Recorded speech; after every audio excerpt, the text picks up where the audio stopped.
On va partir de la demi-garde. Il faut bien comprendre un principe en demi-garde, c'est que j'ai bien mon knee shield ici pour l'empêcher de passer. Il n'est pas trop bas parce que sinon il va appuyer, il n'est pas trop haut parce que sinon il va l'écarter. Ok?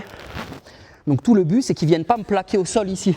Pour pas qu'il me plaque au sol, je vais mettre mon knee shield devant, je mets ici mon tibia en bouclier, juste là.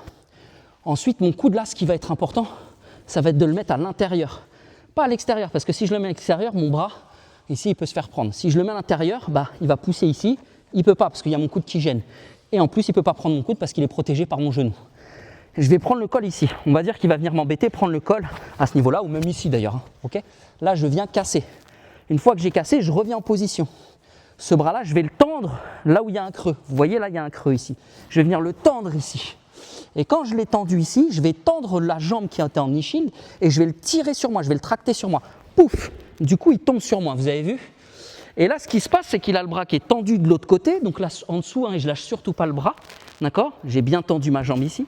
Et là, ce que je vais faire, c'est que je vais aller le tirer vers le faire une roulade vers l'arrière pour l'emmener là-bas.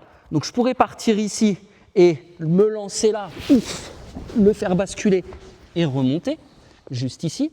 D'accord? Là, je vois, il est beaucoup plus costaud, il est lourd sur moi. J'ai galéré parce qu'il était lourd sur moi. Mais ce que je vais faire, en fait, c'est que je me remets en position. Donc je repars là, je suis ici, là, il vient, il me saisit ici, je casse, j'attrape là, je rentre ici, je tends ma jambe, il tombe sur moi. Et là, ce que je vais faire, c'est que je vais venir chercher ici la ceinture, si je peux choper la ceinture, d'accord? Et là, j'ai tout simplement, je vais l'envoyer dans l'angle, ici, vous avez vu, par là. C'est là où l'angle est libre, en fait, il n'a pas d'appui. Donc je vais l'envoyer par là. Et là, je vais tirer et je vais pousser avec mon pied, ici. Boum!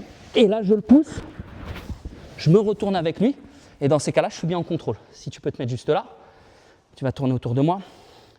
Une fois que je suis ici, tout simplement, le bras, je ne le lâche pas. Surtout, ce qui est important, c'est que le bras, je ne le lâche pas. Je le tends dans le sol. Je tends dans le sol.